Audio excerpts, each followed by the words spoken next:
Perdana Menteri dan banyak menteri-menteri. Datuk Seri tengok apakah reaksi mereka Datuk Seri? Saya nampak muka Yang Berhormat Datuk Najib sendiri agak terpegun. Dan beberapa orang menteri-menteri yang sebelah tu saya lihat mereka semuanya macam terkejut. Ya. Mereka terkejut. Dan lama juga di antara ahli-ahli berhormat di Perkatan Rakyat juga terkejut. Ya, oleh kerana situasi sedemikian. Yang paling terkejut sekali adalah beberapa pegawai parlimen itu sendiri. Mereka cukup terkejut. Kali ini belum pernah terjadi dalam sejarah apabila selepas angkat sumpah biasanya dia akan tanda tangan dan diiring pulang ke kursi mereka. Kemudian persidangan bermula.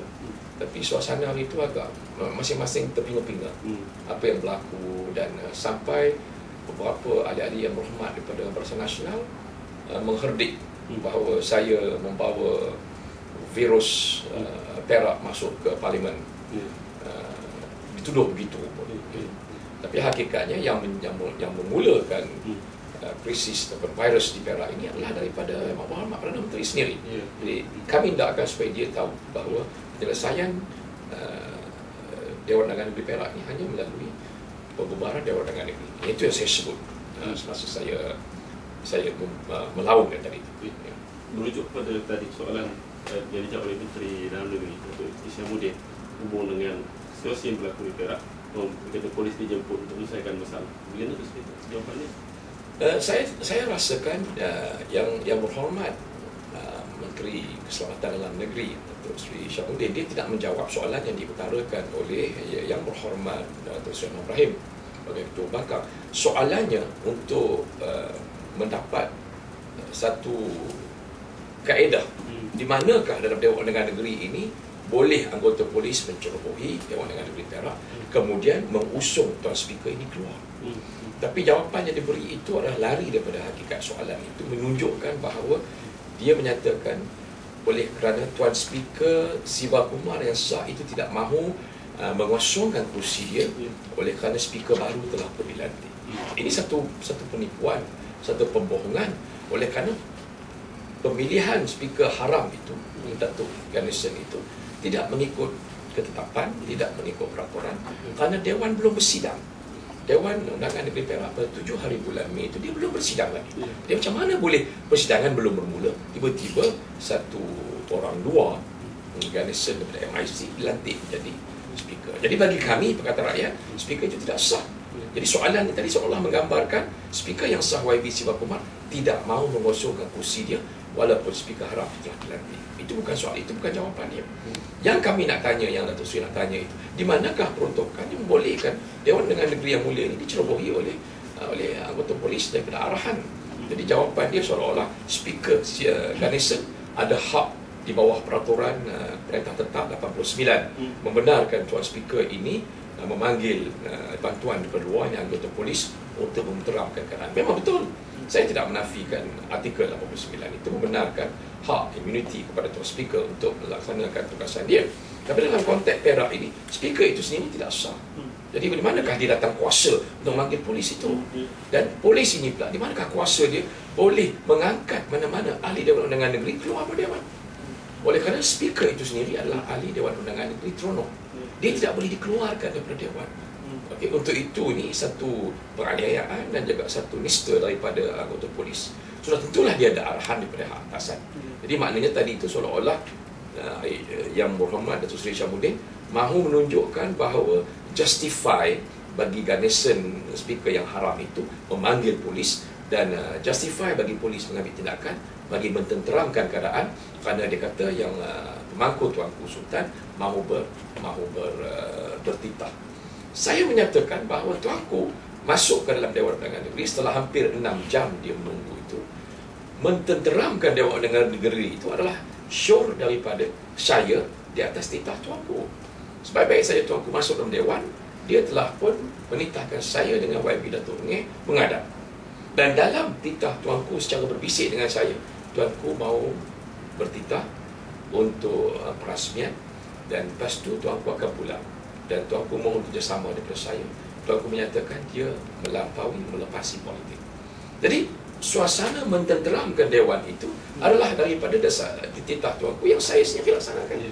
Saya turun ke bawah, saya minta ahli yang berhormat untuk untuk oleh kerana Tuanku mau bertitah, mari sama-sama kita berikan penghormatan dan kita balik ke kursi masing-masing. Itu adalah daripada saya. Nasihat saya dan mereka telah balik ke tempat masing-masing. Saya sendiri yang meminta daripada Tuanku.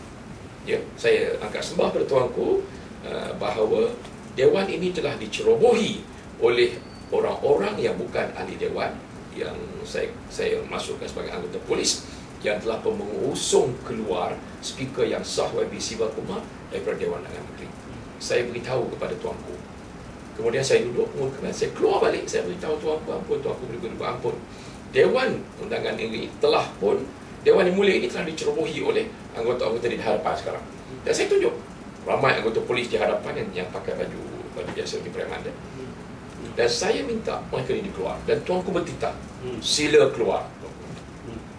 Jadi bermaknanya apa yang dijawabkan oleh Datuk Seri Syamuddin ini tidak bertepatan satu pembohongan. Apa yang saya nyatakan mententeramkan suasana itu adalah titah Tuanku kepada saya, dan saya mengambil inisiatif untuk menyuruh ahli hormat pulang ke tempat masing-masing. Bukan daripada anggota polis. Anggota polis datang dengan niat dan hajat untuk mengusung dan mengusir keluar Tuan Speaker. Itu objektif mereka. Setelah mereka usung keluar, mereka masih lagi bertaburan dalam bentuk human chain di hadapan dan di belakang Dewan. Dan saya sendirilah yang mohon bertuanku dan mereka ini dikeluarkan ke Dewan, dan Tuanku sendiri menyatakan sila keluar.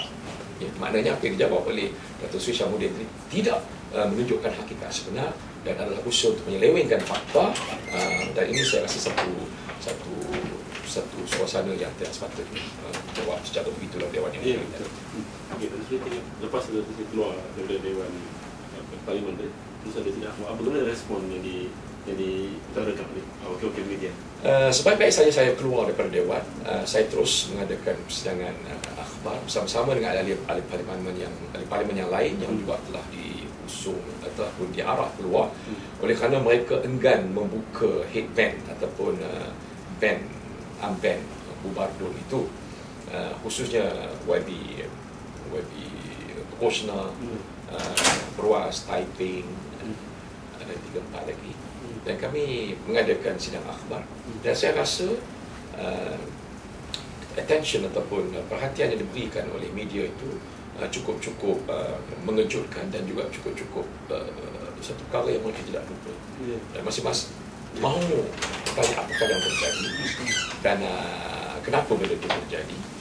Oleh kerana ini belum pernah terjadi lagi. Jadi bermaknanya sambutan ataupun reaksi, respon daripada warga media bila saya mengadakan sidang media tadi macam seolah-olah ini satu perkara yang mengejutkan. Mengejutkan. Saya hanya melaksanakan apa yang saya fikir, apa yang saya percaya, wajar yang saya laksanakan sebagai ahli parlimen yang baru bagi Bukit Bintang. Satu tindakan yang kali tak pernah berlaku dalam sejarah parlimen. Ada parlimen yang bangkit. Jadi sejak bagaimana kalau keadaan kalau dia ke kantor, dia suspend 2 hari 3 hari. First tak? Saya merasakan ini satu tindakan yang rakyat boleh tengok ketidakadilan daripada speaker sendiri, oleh kerana bila kami ahli yang berhormat di arah keluar tadi, yang mana saya sendiri mahu menuntut keadilan, dan bila Dewan Undangan Negeri Perak dilacur begitu rupa oleh anggota polis di atas arahan pimpinan UMNO Barisan Nasional, maka saya merasakan bahawa saya wajar menuntut keadilan itu di Dewan Undangan, di Dewan Rakyat.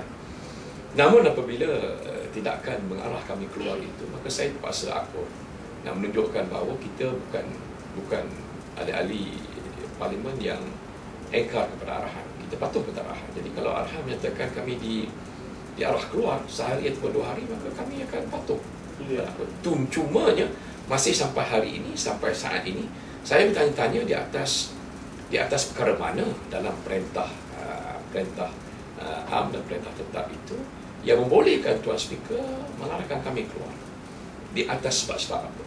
Kalau dinyatakan bahawa beberapa orang ahli parlimen tadi yang memakai head dan armband itu di arah keluar, saya kira sebelum terdahulu daripada ini ramai ahli parlimen memakai armband, memakai badge, memakai headband, bukan hanya bubar Dewan Undangan Negeri, tapi ampen untuk masukkan ISA, bersihkan SPR. Yang ini pun biasa berlaku dulu dalam parlimen. Jadi saya rasa aneh kenapa bila kita bubar Dewan Undangan Negeri Perak ini satu kesalahan besar pada ahli-ahli parlimen. Wallahu a'lam. Terima kasih.